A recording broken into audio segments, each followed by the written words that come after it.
Yesterday, a year and a half after the divorce was finalized, almost 3 years to the day from when I first saw the shadow of suspicion, I got the call that brought the whole sordid cycle to a predictable, shattering end. A screen door, flimsy as a broken promise, violently shut and splintered, mirroring the wreckage of her life. It was a frantic, almost hysterical text, not the composed, clipped message of co-parenting logistics I'd grown used to. I'm not sure what to do. I broke up with Maya this morning because something happened. The kids are scared. She got mad and broke the back door screen window, leaving the house when shutting the door. I'm packing up her stuff, and maybe it's best you take the kids for the day. I stared at the screen, the blue light harsh in my apartment. My first instinct, the old programming of the dutiful husband, was a surge of adrenaline, of immediate action, of help. But that man had died on the day I realized my wife was a stranger, a cheat, a liar. I let the phone ring once, twice, the sound a distant, pathetic plea I was no longer obligated to answer. I needed a moment, a pause to anchor myself back in the reality I'd painstakingly constructed, the reality where her emotional chaos was no longer my emergency. When I did call back, my voice was steady, flat, a monotone of boundaries. I told her, and the words felt like stones, perfectly weighted and cold.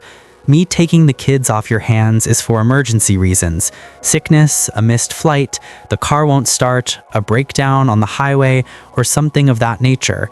I'm not here to assist in your relationship issues. The silence on the line was thick, the sound of her breath catching. The moment of shock when the safety net she'd always taken for granted simply wasn't there anymore. She kept the kids, of course. She sent a text later, an apology, a retraction, followed by an email where she admitted that there was no danger, no actual harm, just a loud noise that startled the toddlers, and that she was sorry for involving me in her problems. And just like that, the final chapter of their passionate, destructive, and secret romance closed with the whimper and the pathetic sound of cheap glass shattering in a door frame. But to understand the profound lack of surprise I felt, the grim, almost clinical certainty that this fire would burn itself out, you have to go back. You have to go back to the late summer of 2022, the long, hot weeks when the air in our large, sterile suburban house became thick and suffocating, when the silence between us stretched out like a chasm that neither of us dared to cross. We had been married for 10 years, a decade marked by the predictable milestones, the frantic, giddy joy of our firstborn, the tired, overwhelming reality of having 2 kids in diapers, a 3-year-old and a 14-month-old, the shared exhaustion, the mundane rhythm of bills, mortgage, and preschool drop-offs. It wasn't a fairy tale, but it was ours. Or so I thought. The shift was subtle at first, insidious, like mold growing behind a wall. She checked out rapidly within a month or two. It wasn't just the physical distance in bed, which I initially excused as exhaustion, as the sheer draining effort of raising 2 toddlers. It was the total withdrawal of her emotional presence. When she looked at me, her eyes were vacant, fixed on something far beyond the walls of our home, a horizon I couldn't see, couldn't reach. The light had simply turned off. Then came the physical transformation, the outward desperate signals of a self-reinvention. I honestly think she was having some kind of delayed, explosive midlife crisis, even though she was only in her mid-30s. One day she came home with a tiny silver stud glinting defiantly in her nostril, a nose ring. It wasn't a fashion statement. It felt like a silent public declaration of independence from the woman I married, the woman who wore sensible jewelry and blended into the landscape of responsible motherhood. Soon after, a small, intricate tattoo appeared on her wrist, a geometric design that meant nothing to me, but clearly meant everything to the version of her she was trying to become. The music changed too.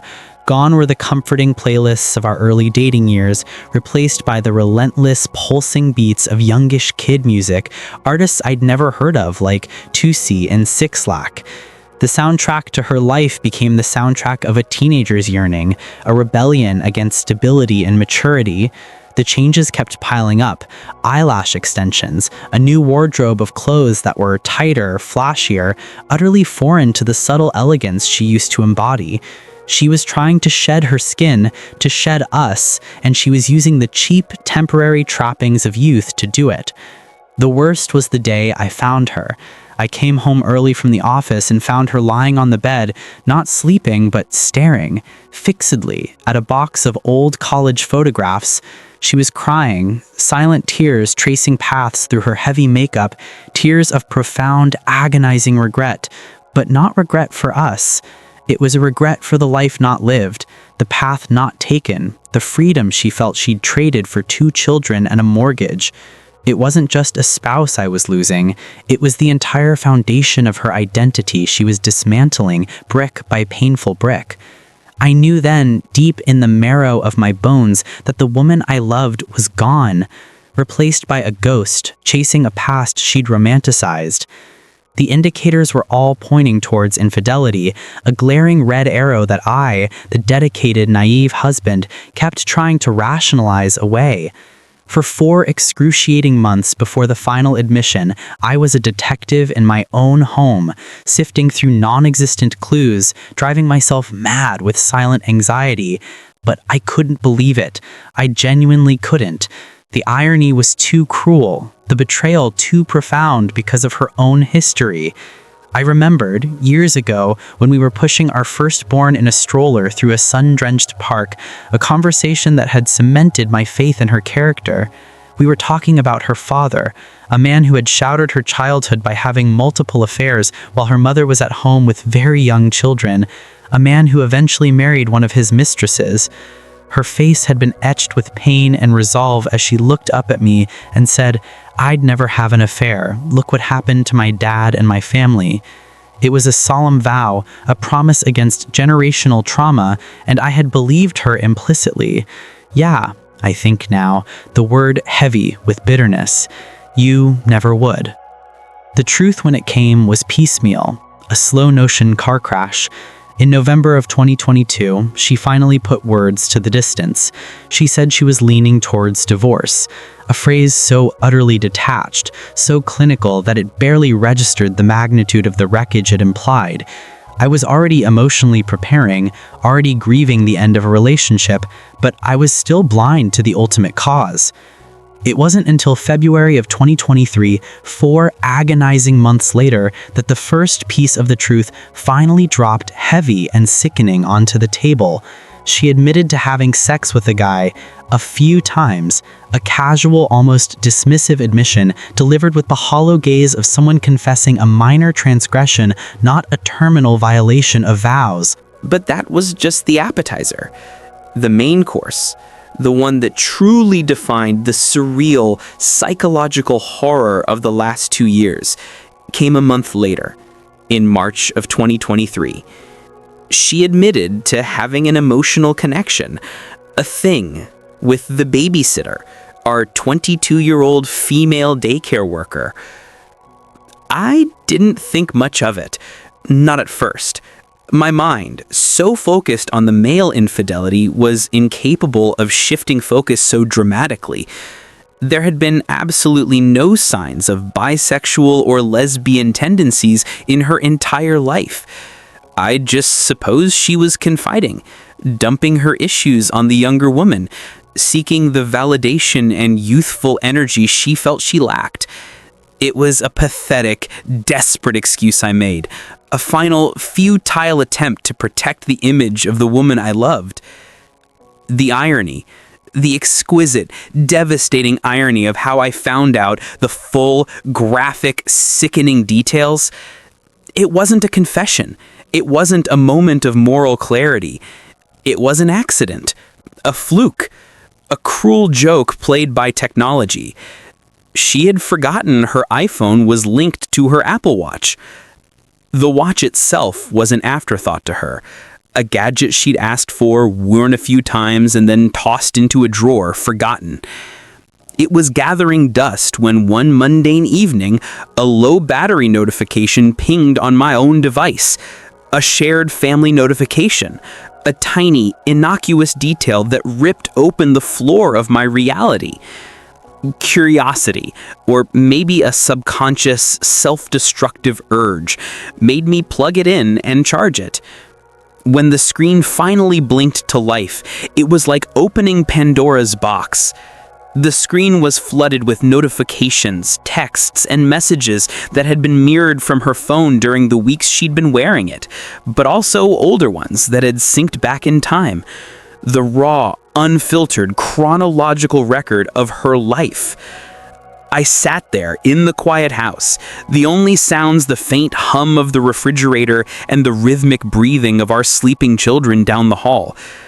I scrolled and scrolled and scrolled. The messages with the guy were bad enough, the cheap, tawdry exchanges that confirmed the physical affair, but they were brief, transactional. The messages with the babysitter, with Maya, were different. They were a torrent, a flood. They were intimate, soul-bearing, filled with pet names and inside jokes and declarations of a profound, all-consuming love that felt like a deliberate, personalized attack on my decade of dedication. It wasn't just sex. It was a total emotional and spiritual defection. I saw the dates, the times, texts sent when I was in the next room, texts sent while she was ostensibly working late or out with friends, texts sent during the very hours Maya was supposed to be watching our children, exchanging passionate, deeply inappropriate messages with my wife. The affair with the guy was an act of reckless lust. The affair with Maya was the construction of an entire alternative life, a parallel reality she had been inhabiting, sharing details of our marriage, our children, our life, and turning them into fodder for their secret romance. The revelation of the logistics was horrifyingly mundane. Maya wasn't just a babysitter, she was a daycare worker who also did private babysitting for us on evenings and weekends. She was in our home, in the presence of our vulnerable children when this emotional and eventually physical relationship blossomed. The babysitter, the person entrusted with the safety and care of our two small children, was having an affair with their mother, under my roof, while I was commuting, working, trying to provide the stability she was actively destroying. The sheer audacity of it left me breathless, gasping in the suffocating silence. The depth of the lies, the complete collapse of her moral compass was a physical blow. The irony of her choosing a partner who was not only a woman, a completely unexpected development, but someone nearly 20 years her junior, confirmed my initial suspicion. This was pure, unadulterated escapism, a desperate flight from the obligations of maturity and marriage, a transparent chase after the fleeting feeling of being young again. I didn't scream. I didn't smash the watch. I just sat there, my mind cold, surgical, detaching from the emotional trauma and focusing on the legal, practical exit strategy.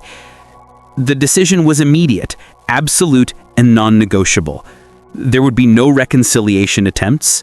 There would be no marathon therapy sessions. There would be no agonizing try again for the kids debate. She had crossed a line that not only severed our bond, but utterly decimated my respect for her as a partner, a mother, and a person of integrity. The next day, the confrontation was short, sharp, and entirely devoid of the histrionics she might have expected. I laid out the evidence, not with rage, but with a horrifyingly calmness. The Apple Watch was still charged, resting on the kitchen island like a silent, unforgiving judge. She didn't deny it. She couldn't. The look on her face was not one of guilt, but one of profound, exhausted relief that the secret was finally out, that she could stop the exhausting performance she'd been maintaining for months. It was March 2023. I filed for divorce immediately. I never attempted reconciliation. To me, the relationship had died not on the day of the first text or the first physical encounter, But on the day she looked me in the eye and swore she'd never become her father, and then, with breathtaking speed, committed a betrayal far more intricate and cold-blooded than his simple, lustful indiscretions. The timeline then moved with a brutal, efficient clarity. Like a pre-written script, I was powerless to alter. I filed in March. By May 2023, I moved out. I had no intention of keeping the large house, the monument to our failed 10 years. It was too large, too full of ghosts, too soaked in the lies she had spun. And in a move that spoke volumes about her priorities and her utterly shameless rush to cement her new reality, Maya, the girlfriend, the babysitter, the emotional hijacker, moved in the same day I moved out. Actually, the truth was even more grotesque. Maya had essentially been living there when I had to go away for work in January and February for a few weeks at a time. I had thought I was leaving my family in the hands of a trusted friend/caregiver. I was leaving them with her lover, the architect of our destruction, who was already bedding down in the guest room, already sharing the intimacy of our home while I was gone, working to pay the mortgage on the house that was already hosting her affair. The final act of the marriage was November 2023. Divorce finalized. The legal separation was as easy and uncontentious as the emotional one was devastating. Co-parenting, surprisingly, was very easy. A seamless transaction of children and logistics. Fair, no complaints at all. She never hated me, which was arguably worse than if she had. Her words, spoken in that cold, detached November 2022 confession, still echo in the empty chambers of my heart. I never feel like I truly loved and ever wanted you. It wasn't hatred, it was apathy. I was never the obstacle.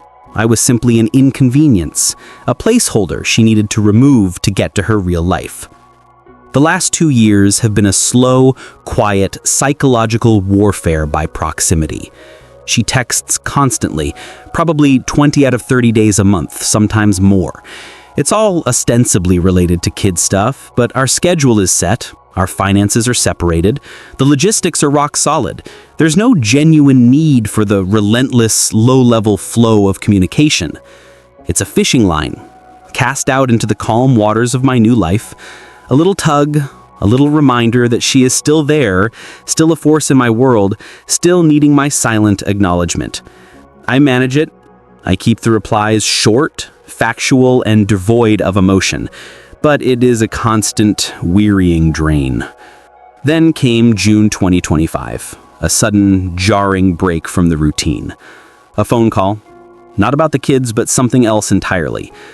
She called and asked something mundane about the children, and then the mask of the composed co-parent slipped.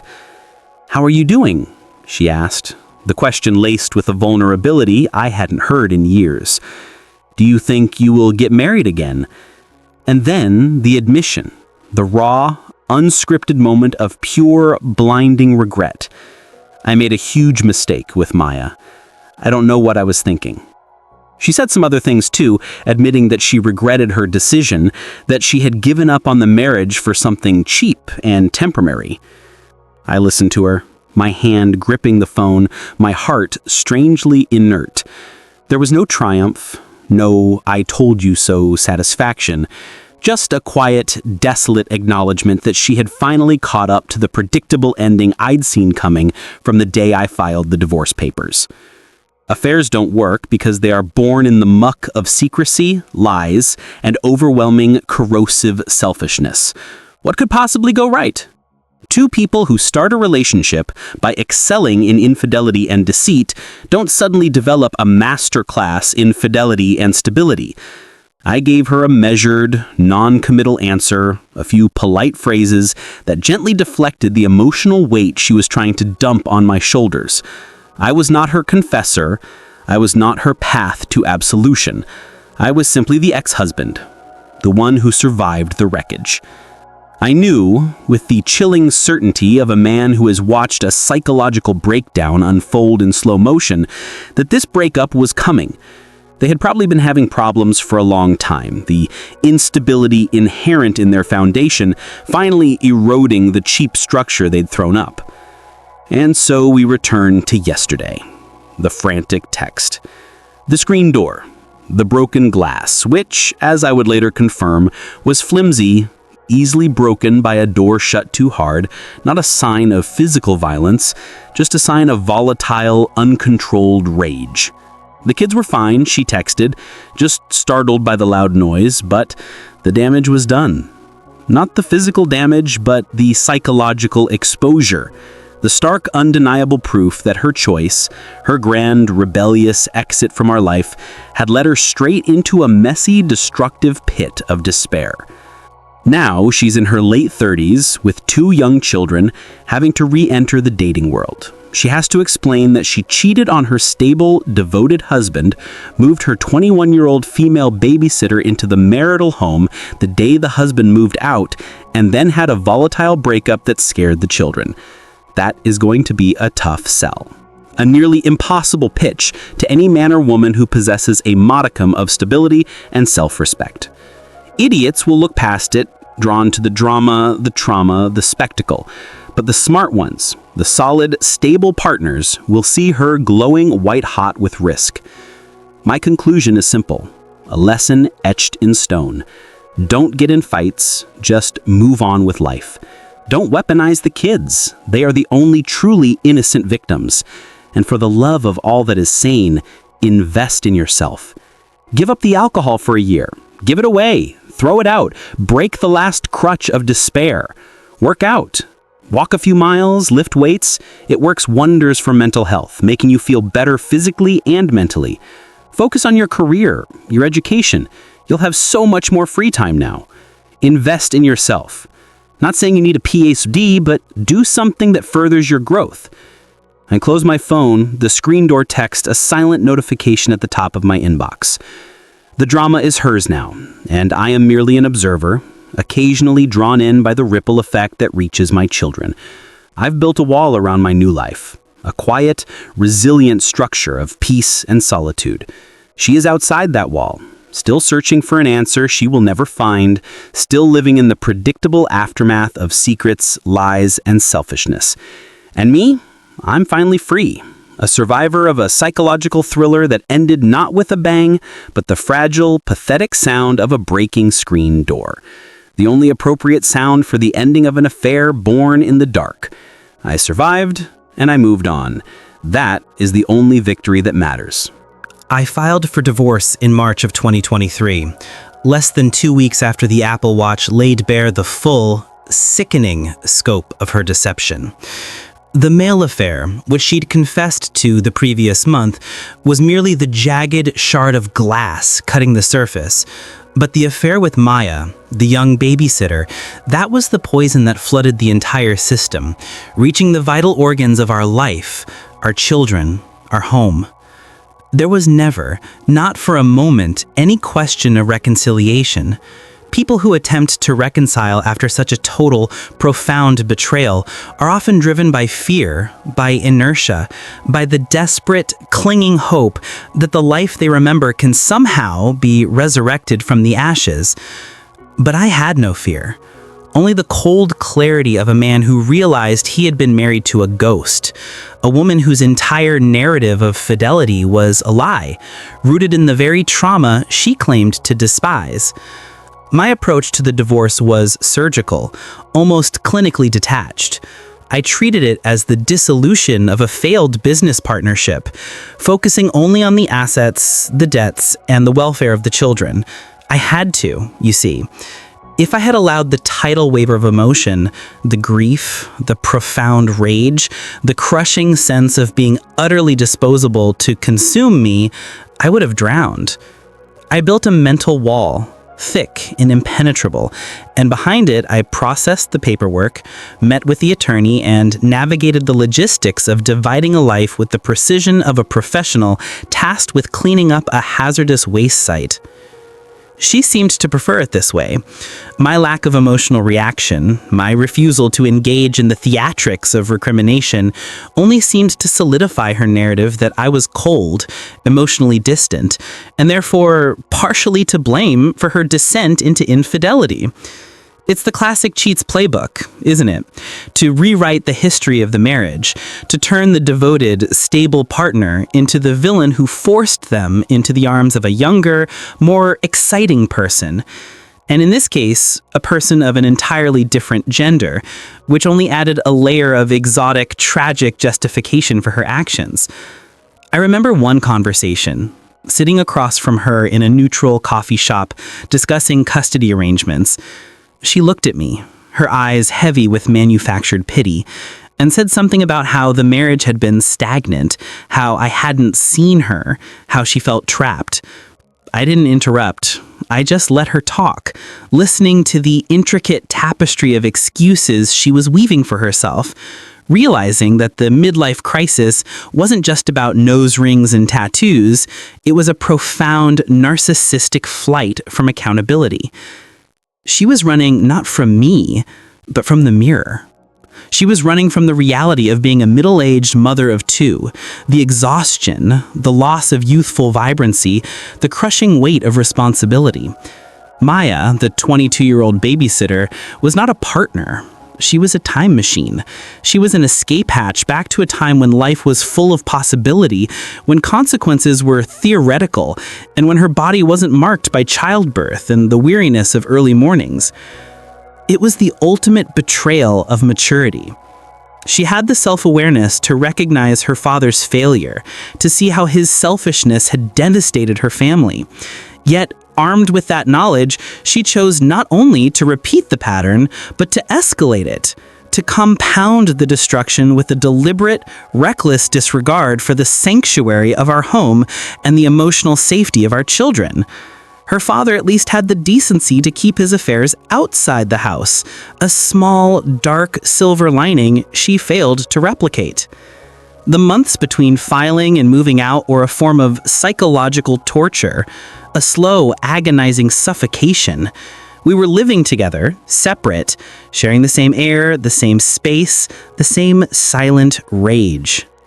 I watched her transformation accelerate. The frantic texting on her phone, which was now always glued to her hand, the hushed phone calls in the garage, the palpable energy she exuded whenever Maya's name was mentioned, a strange mix of giddy anticipation and furtive guilt. I remembered the confession of the first affair, the one with the anonymous guy. That was the moment the dam cracked. It was February, 4 months after the first indicators of her psychological departure. She came home one evening, the air around her thick with a nervous tension that made the hairs on my arms stand up. She looked at me, her face pale, and simply stated, with no preamble, that she had slept with a guy a few times. The phrase, "a guy," felt like a deliberate minimizing, stripping the act of any emotional meaning, reducing it to a biological necessity, a random scratch to an itch. She didn't offer details, only that it happened and that it was over. My world tilted on its axis. The shock was immense, but even then, my mind, still operating under the assumption of her core decency, struggled to grasp the depth of the rot. I asked why. She muttered something about feeling disconnected, unseen, about needing to feel alive again. The cliches of the cheating spouse, hollow and utterly unconvincing. The pain from that confession was sharp, searing, like a fresh wound. But the pain from the Maya discovery a month later was different. It was the cold, paralyzing dread of finding something utterly malignant, something twisted and unexpected. The revelation that she was not only a liar, but someone who was actively building a new life on the corpse of the old one, using the very people we entrusted with our children to do it. The male affair was infidelity. The female affair with the babysitter was a psychological coup d'etat. The day I finally moved out, May 2023, was a defining moment. The final physical severing of the tie. I had rented a small apartment, temporary, functional, a blank slate that I desperately needed. I packed my belongings over several weekends, the silence of the large house echoing with my sorrow. I didn't hire movers. I wanted to touch every book, every photo album, every piece of clothing, to process the loss of each object that had defined our decade together. It was a ritual of mourning, a quiet burial of a past I would never get back.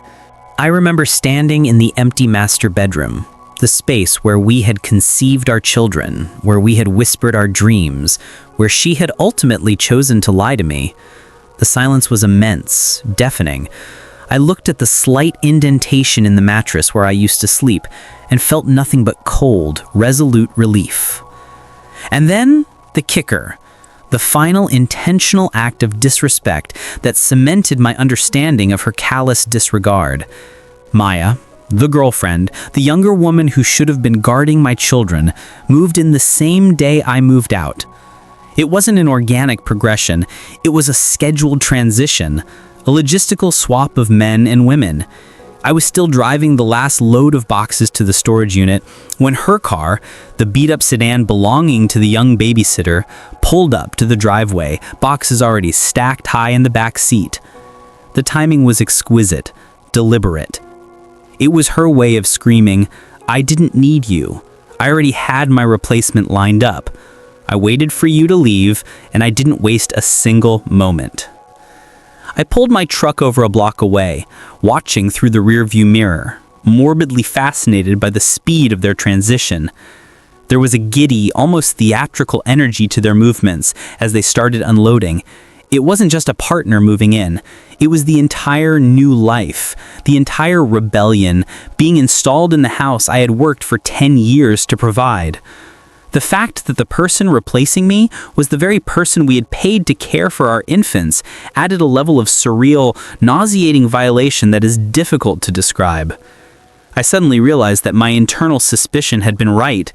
Maya had indeed been living there when I had to go away for work in Jan-Feb, turning my business trips into their clandestine retreat, using the sanctuary of our home as the stage for their secret life. The sight of their new life starting on the debris of mine gave me the final necessary piece of armor. It stripped away the last vestiges of love and replaced it with a resolute, unwavering clarity. There was no going back. There was no moral ground left for her to stand on. She was reckless, selfish, and utterly consumed by her own desires.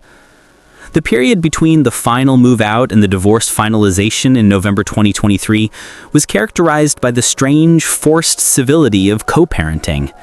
The divorce process itself was fair, surprisingly easy, with no complaints at all. "She never hated me, she just never loved me," a quote from November 22 that was far more devastating than any hateful utterance could have been. But the texting, the relentless, unnecessary flood of texts, that became the new arena of battle, a passive-aggressive way for her to maintain a psychological umbilical cord. She texted probably 20 out of 30 days a month, sometimes more. It was always related to kid stuff, always prefaced with a logistical excuse. "Did you remember the purple sippy cup? Did you check his backpack? He needs that specific bedtime book." But the schedule was set. The logistics were clear. There was no functional need for the constant contact. It was a low-level, continuous test of my boundaries, a subtle attempt to keep me in her orbit, to keep the spotlight on her drama, her life. I realized it was a manifestation of her own internal void. She needed the constant contact to confirm that I was still there, still observing, still available, even if only as the quiet counterpoint to her new, volatile existence. I learned to manage it like a doctor managing a chronic condition. Minimal response, factual content only, zero emotional engagement. A text about a specific toy got a one-word answer. Done. A question about a doctor's appointment got a brief confirmation. Confirmed Tuesday. I refused to engage in the casual conversational drift she often tried to initiate. The little asides about her day, the weather, the small attempts to connect on a human level that she had forfeited years ago. The contrast between her chaos and my newfound discipline was stark. While she was building a fragile, ill-fated life with a woman less than half her age, moving her in before the ink was even dry on the separation papers, I was investing in the architecture of my own stability. I gave away the alcohol, every single bottle, every single temptation to dull the pain. I threw myself into the gym, turning the rage and grief into pure physical energy, strength training 3 to 4 times a week, long meditative walks every day. It worked wonders for my mental health. The physical exertion was a necessary exorcism, purging the poison from my system, rebuilding my shattered sense of self, making me feel better physically and mentally. I focused intensely on my career, recognizing the opportunity in the sudden, vast expanses of free time I now possessed. I took a night class, started working towards a new certification, deliberately flooding my mind with complex analytical problems that left no room for the agonizing loops of what if and why. It was self-investment in the purest sense, a deliberate choice to grow and evolve while she was regressing. I didn't need a PhD, I just needed forward motion, something that helped further my career and education. The irony of her situation, as I observed it from a safe distance, was becoming painfully clear. She had chased freedom and found a cage. She had chased youth and found a reflection of her own immaturity. She had chased excitement and found only the exhausting, predictable melodrama of a relationship built on a foundation of lies and theft. I knew, with a certainty that was both chilling and comforting, that their relationship, this passionate, secretive thing she had risked everything for, was destined to implode. It wasn't a matter of if, but when. And I was patiently, quietly waiting for the final inevitable bang. The anticipation was not vengeful, but merely the grim acknowledgement of a fundamental truth. Selfishness is never a sustainable architecture for love. The divorce was finalized in November 2023, a cold, clean document that gave me back my name and, more importantly, gave me back my peace. The legal chapter was closed, but the psychological aftermath, the quiet, insidious warfare of co-parenting was just beginning. For the next 2 years, from that November decree until the frantic, door-shattering call of 2025, I lived on an island of my own making. A small, resilient sanctuary built on rigorous discipline and absolute boundaries. I was forced to maintain contact, of course, because of the children, but I adopted a technique that some in the trauma community call gray rock, to become so utterly boring, so emotionally unresponsive that any attempted engagement dies on the vine. And she tried, relentlessly. She texted probably 20 out of 30 days a month, sometimes more. Always about kid stuff, always with a logistical excuse, always a slight, unnecessary probe into my stability, my whereabouts, my state of mind. Is the 3-year-old's favorite blue blanket with him? Did you remember his specific nightlight? Our schedule was set. The logistics were ironclad, the handoffs timed to the second. There was no practical reason for the flood of digital noise. It wasn't logistics she was interested in. It was attention. It was a need to confirm that I was still orbiting her chaotic star, still available, even as a distant, silent witness to her new life. It was a projection of her own immense loneliness, a symptom of the emotional void that had driven her to self-destruct in the first place. She had burned down her stable life for excitement, and now, finding that excitement was volatile, draining, and ultimately unsatisfying, she reached for the familiar stability of the man she had discarded. I would read the texts, my face devoid of expression, and respond with a single neutral word, yes, or no, or confirmed. I refused to feed the beast. I refused to let her use our shared history, our children, or even her own ongoing drama, as a vehicle to pull me back into the swirling vortex of her emotions. My silence was my shield, my detachment my ultimate weapon. The irony of her collapse, the absolute predictability of this slow-motion train wreck, was constantly underscored by the memory of her father. She carried that trauma, that deep, abiding shame of being the child of a faithless man throughout our entire marriage. It was her origin story, the very thing that was supposed to make her impervious to the temptation of betrayal. I can still see the scene, play it back in my mind like a faded, heartbreaking film strip. We were young, tired, but happy, pushing our firstborn in that cumbersome, old-fashioned stroller. The sun was bright, the air fresh, and the future felt limitless. We'd been talking about her parents' painful divorce, the way her father simply packed up and left, marrying the AP, shattering the fragile sanctuary of her mother's life. And she had turned to me, her eyes sincere, earnest, wet with the tears of shared history, and made the solemn, heartfelt vow. I'd never have an affair. Look what happened to my dad and my family. She spoke of it as an absolute boundary, a line drawn in the sand of her morality, something too horrific, too sacred to cross. And yet she crossed it, not just once, but twice, compounding the error with the shocking, unexpected lesbian affair with the babysitter. She didn't just become her father, she became a caricature of his infidelity. A generational tragedy accelerated and amplified.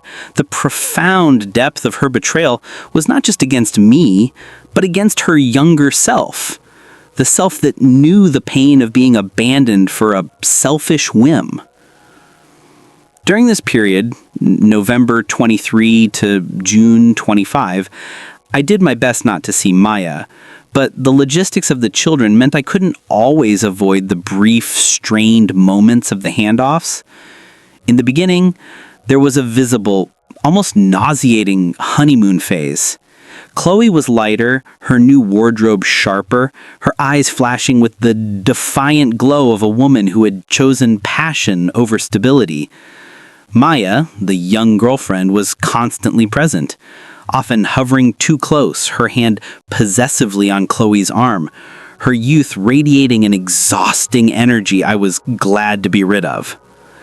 But as the months wore on, the tension became palpable, visible in the slight slump of Chloe's shoulders, the tightness around Maya's mouth. I didn't need to hear their arguments. I could see the cracks forming in the cheap plaster of their relationship through the lens of my careful observation.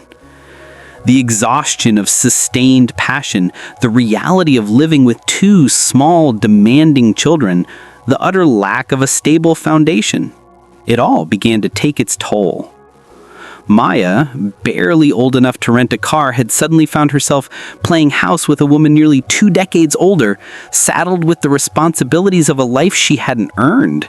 A mortgage, 2 toddlers, and the constant demanding emotional baggage of a woman running from a profound regret. I saw them once, during a fleeting exchange in a grocery store parking lot. Maya was looking down at her phone, ignoring Chloe, who was speaking animatedly, trying to engage her. Maya sighed, a dramatic, petulant sound I could almost hear, and shrugged Chloe's hand off her arm. It was a fleeting, tiny scene, but it spoke volumes. The spark was dead, replaced by the boredom and resentment that are the inevitable byproduct of a relationship founded on selfishness. I knew the inevitable reckoning was coming, but I didn't know when or how it would break through my hard-won peace. It happened in June 2025, a completely normal day. I answered the phone, assuming it was the usual logistical check-in. The call started innocuously enough. A question about one of the kids, easily answered. Then the careful wall she had maintained for 18 months of co-parenting crumbled. She cleared her throat, the sound a bragged precursor to the profound vulnerability I hadn't heard since the day she swore she loved me. "How are you doing?" she asked, the question laced with a strange, hesitant hope. It wasn't about me, it was about her, seeking an emotional gauge, a comparison to the miserable reality she was now living. I gave a generic, polite answer, keeping my voice level, guarded. "I'm doing well, thanks. Busy with work."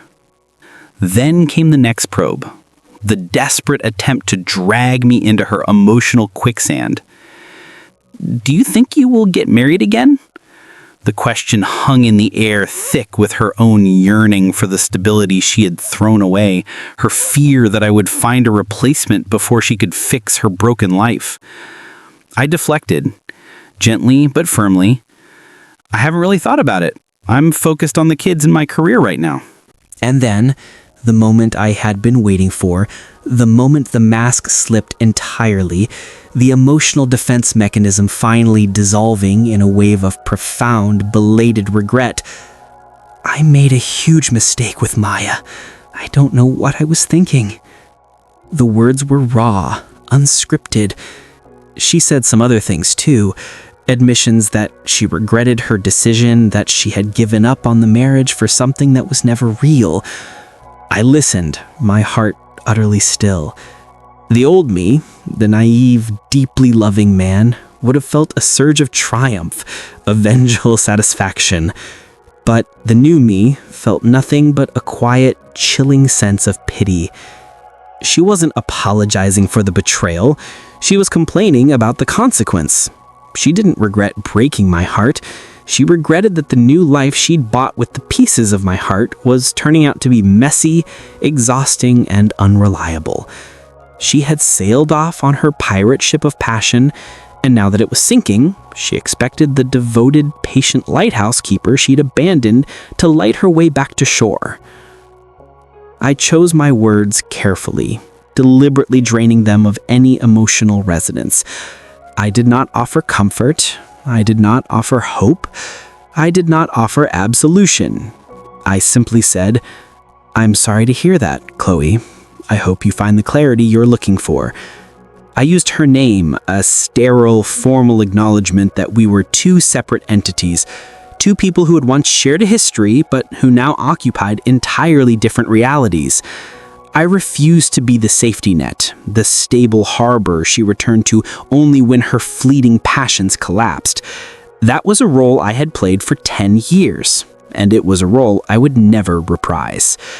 The conversation ended quickly after that, the emotional weight she had tried to offload remaining entirely on her side of the phone line.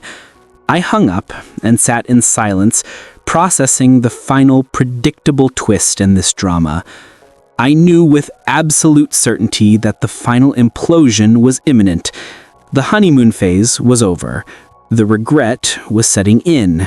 And the only thing left was the violent, inevitable conclusion of a relationship born in the muck.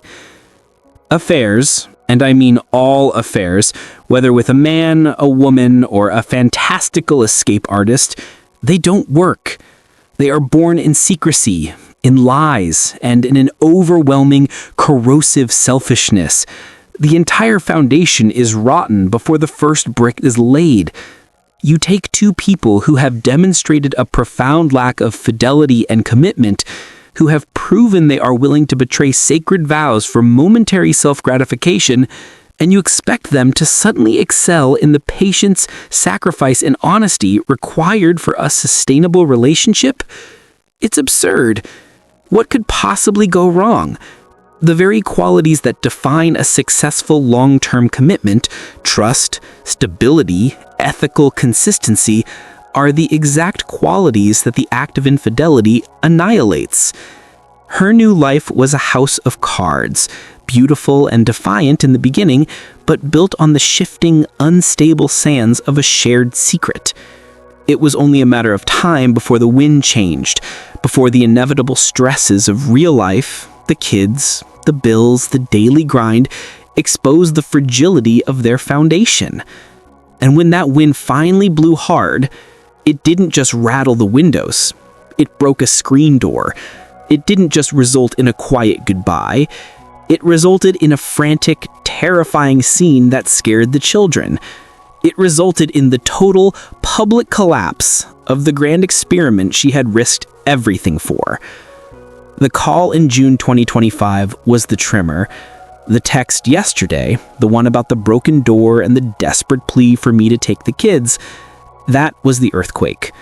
I had survived the initial shock, endured the long, quiet wait, and now I was witnessing the final, predictable destruction. The narrative had come full circle. The woman who vowed she would never become her father had not only repeated his error, but now faced a future far more complex and perilous, having to explain not just an affair, but a bizarre, volatile arrangement with a much younger caregiver. The path ahead for her is an uphill climb, a sheer cliff face of self-justification. The solid dating partners, the emotionally mature ones, will see her story as a glowing white-hot risk. And I am simply the man who watched, waited, and quietly, successfully rebuilt my life in the peace that followed her departure. I am free. She is simply trapped in the consequence of her own devastating choices. The final predictable collision happened yesterday. The crash I had been anticipating since the June phone call, since she confessed that her grand experiment was a mistake, since I saw the tightness around Maya's mouth during the handoffs. It was not a quiet, dignified parting of ways. It was a desperate theatrical breakdown, culminating in a cheap, fragile screen door frame giving way to pure, uncontrolled rage. I had deliberately not answered the phone when she called. She had the children for the day, and frankly, I had grown weary, utterly and profoundly weary of the incessant calls and texts, the constant low-grade buzzing of her neediness in the background of my peaceful life. I ignored the ring, letting it fade into the silence of my apartment, a silence I had fought tooth and nail to reclaim. Then came the text. The message that ripped through the wall of my detachment with the sharp, panicked edge of genuine distress. It was not the usual clipped logistical update. It was a torrent of chaotic emotion, a desperate plea for me to step back into the role of the problem solver, the adult, the responsible man she had discarded. I'm not sure what to do. I broke up with Maya this morning because something happened. Kids are scared. GF got mad and broke the back door screen window, leaving the house when shutting the door. I'm packing up her stuff, and maybe it's best you take the kids for the day. I read it twice, a cold, hard knot tightening in my stomach. Kids are scared. That was the weapon. The only way she knew to breach my defenses. She framed it as an emergency, as a threat to the welfare of the children, when in reality, it was a self-inflicted disaster, a relationship issue that had spiraled beyond her ability to control. She didn't want my help. She wanted my salvation. She wanted me to swoop in, take the responsibility off her hands, clean up the mess, and silently validate her return to single life by acting as her emotional and logistical support system. I called her back, my voice measured and low, the monotone of a man refusing to be sucked back into a vortex he had barely escaped. I reiterated the boundary I had spent 2 years building, refining, and defending. I spoke slowly, deliberately, ensuring every syllable carried the weight of my final, unwavering resolve. Me taking the kids off your hands is for emergency reasons, sickness, a missed flight, the car won't start, the car broke down, or something of that nature. I'm not here to assist in your relationship issues. The line went silent for a beat too long. I could hear the sharp intake of her breath, the audible sound of shock, of the realization that the old escape routes were sealed shut. She was used to my compliance, my quiet responsibility, my ingrained habit of protecting the children above all else, and she was counting on that habit overriding my resolve. The sudden, unyielding wall of my refusal must have felt like a physical slap. She sputtered, tried to argue, tried to reframe the situation as a genuine emergency, but I simply repeated my statement, the words like stones, cold and hard. I am not here to assist in your relationship issues. The conversation ended abruptly. She kept the kids. She had to. She had finally learned the terrifying lesson that her choices, her chaos, were now entirely her own responsibility. I confirmed later through a quick, factual exchange that there was no physical abuse, no genuine danger, no threats that transcended the messy, explosive end of a volatile affair. Those backscreen windows I knew from years of living in that house are housed flimsily in the frame. My own parents' backscreen window had broken once accidentally when it opened too hard from a gust of wind.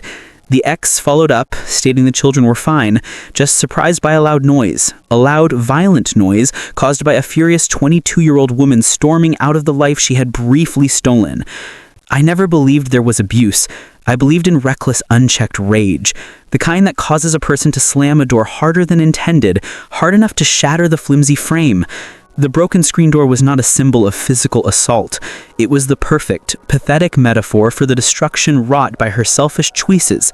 A flimsy structure, easily broken, with the innocent collateral damage of noise and fear startling the small children within. A little while later, she sent the inevitable apology, a text followed by a formal email attempting to regain the composure she had lost. "I'm sorry for involving you in my problems," the email read, and admitted that there was no danger or harm. It was the attempt to quickly put the genie back in the bottle, to minimize the incident, to pretend the outburst of panic and the breach of my boundary had never happened. But I saw it for what it was. A desperate, retroactive attempt to control the narrative, to restore the carefully cultivated image of the composed, if flawed, co-parent. It changed nothing. The damage was already done. The truth that their relationship was a powder keg and that she had panicked and sought my shelter was exposed. The problems, I know, had been brewing for a long time. The stability that she so desperately craved, the stability that she had accused me of lacking while simultaneously destroying, was never something Maya, the young carefree babysitter, could provide. Maya was an escape, a fantasy of youth and freedom. When the fantasy met the harsh, demanding reality of two toddlers, a shared mortgage, and the constant psychological weight of Chloe's guilt and regret, the flimsy structure buckled and collapsed. My final unwavering conclusion after watching this entire agonizing process unfold for 2.5 years is simple, yet devastatingly profound. Affairs don't work because they are born in secrecy, lies, and overwhelming corrosive selfishness. Gee, no wonder it didn't work. What could possibly go wrong with a relationship founded on the absolute betrayal of trust? Two people who have proven at the very beginning of their association that they're willing to prioritize self-gratification over sacred vows. They don't suddenly develop an aptitude for fidelity, sacrifice, and the grueling, quiet work of a solid relationship. They lack the ethical architecture required for sustained stability. Now, she stands exactly where I knew she would. In her late 30s, with 2 young children, she has to go back into the terrifying, judgmental landscape of the dating world. She has to present her story, her resume of romantic failure to prospective partners. She has to explain that she cheated on her stable 10-year husband, that she moved her 21-year-old female babysitter into the marital home the very day he moved out, and that the union ended violently enough to shatter glass and scare her children. That is going to be a tough sell, an almost impossible pitch to any solid, emotionally mature person. The dating pool is already toxic and crowded, and she has added so many red flags to her profile that she practically glows in the dark. Idiots will look past it, of course. The narcissistic, the broken, the emotionally desperate, and the shallow will be drawn to the drama, the spectacle, the sheer recklessness of her past. They will see the physical transformation, the defiant nose ring, the fleeting glamour of her second adolescence, and they will ignore the mountain of psychological baggage. But the smart ones, the stable ones, the men and women who are looking for genuine partnership and peace, they will see this woman as glowing white-hot with risk. They will see not a woman who made a mistake, but a woman who fundamentally lacks the moral compass required for a serious commitment. They will recognize that if she could demolish a decade of stable marriage and violate the trust of her children for a fleeting whim, she is capable of doing it again and again and again. Her past is not a quirk. It is a preview. It's a liability that no responsible partner will touch. There's a bit more that happened, small, insignificant details that flesh out the misery, but that is the meat of potatoes, the core narrative of destruction and the inevitable predicted collapse. My advice, my final summation of lessons learned, is not for her, but for any man or woman who find themselves standing in the ruins of betrayal, a personal manifesto for survival.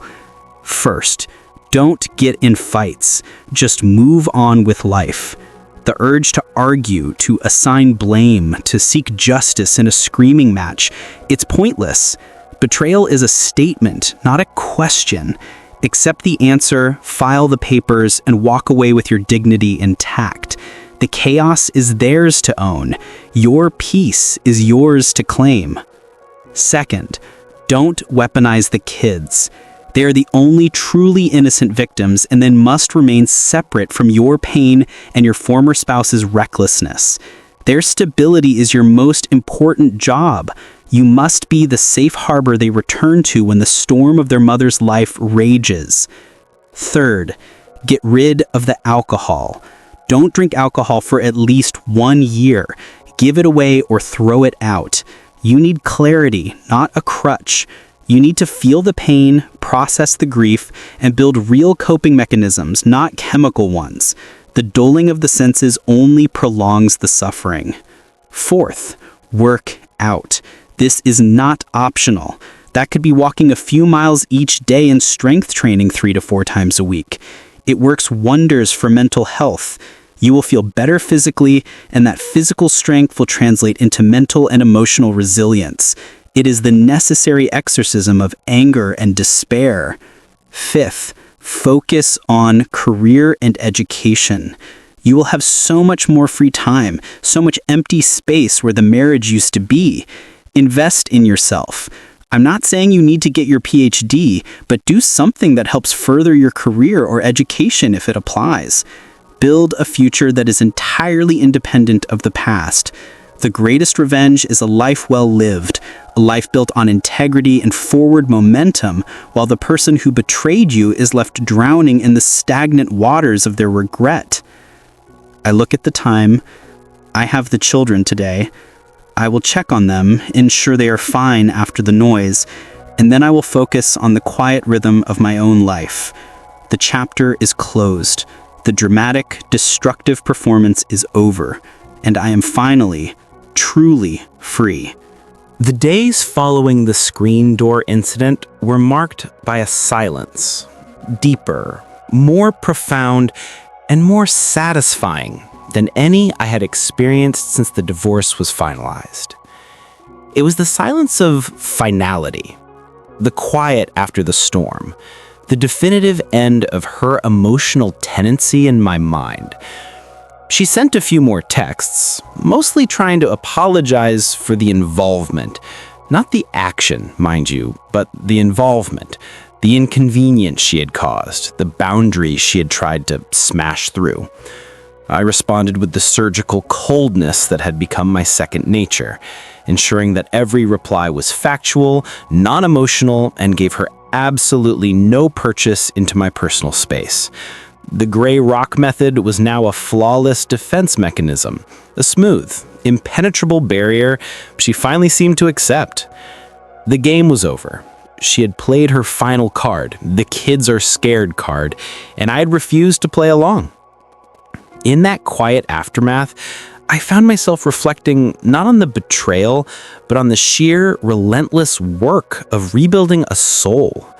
Healing is not a straight line, not a sudden flash of light, but a slow, daily, often grueling process of putting one foot in front of the other. The advice I gave myself, the manifesto of survival, was not just theory, it was the scaffold upon which I rebuilt my life. I remembered the early months, the agonizing urge to reach for the bottle, to simply dull the crushing weight of the loss, the embarrassment, the sheer wrongness of it all. But I gave it away, every single bottle, every temptation. I needed clarity. I needed the pain to be real so I could process it, not postpone it.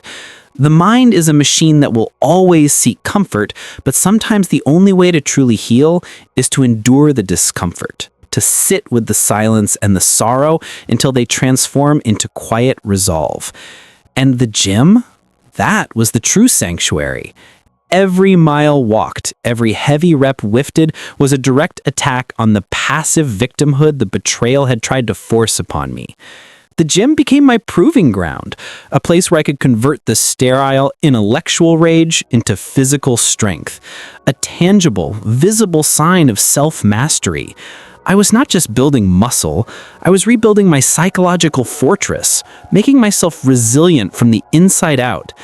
That feeling of physical power, of knowing your body is capable and strong, works wonders for mental health. It's an undeniable, irrefutable truth that transcends the emotional noise of heartbreak.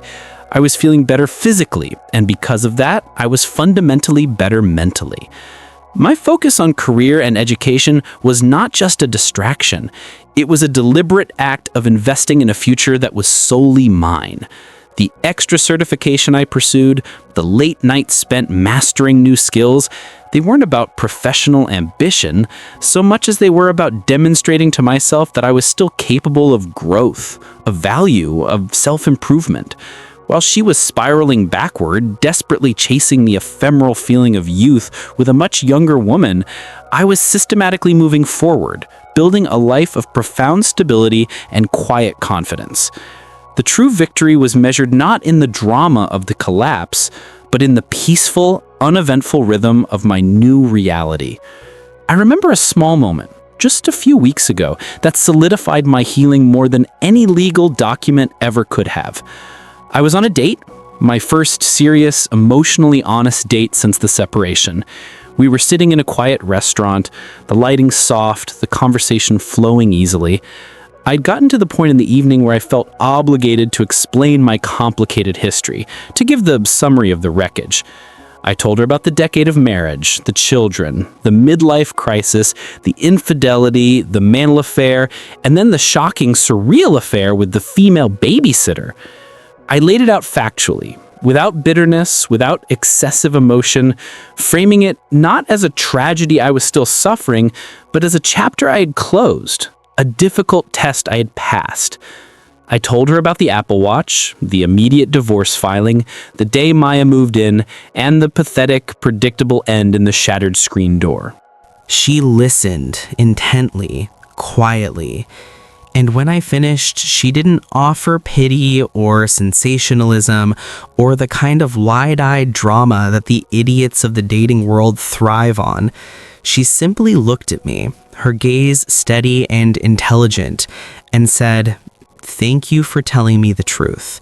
It sounds like you handled something incredibly painful with immense integrity." That was the moment. Her acknowledgement was not of my suffering, but of my integrity. It was the validation I needed, not from my ex-wife who could never give it, but from a new, stable, emotionally mature person who saw me not as the victim of betrayal, but as the survivor who chose dignity over destruction. It underscored the fundamental difference between me and my ex-wife. I was capable of telling the truth and accepting the difficult consequences. She was capable only of inventing a new lie when the old one failed. The contrast with her current reality is now stark, visible, and unforgiving. I still see her during the co-parenting handoffs. She is visibly worn down, thinner, her eyes holding that familiar, haunted expression of regret, that look she had when I found her crying over the college photos.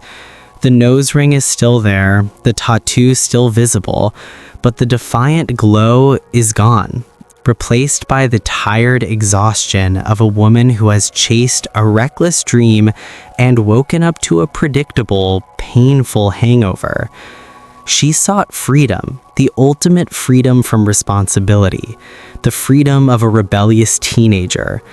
But she found only slavery, slavery to her own fleeting desires, to the emotional demands of a volatile partner, and now slavery to the complex, humiliating story she must tell to every future prospect. Her freedom was simply a high-interest loan on stability, and the interest payments are due, daily, for the rest of her life. My life, the life she called stagnant and boring, is ironically the one that is truly free. Freedom is not the absence of rules, it is the mastery of self.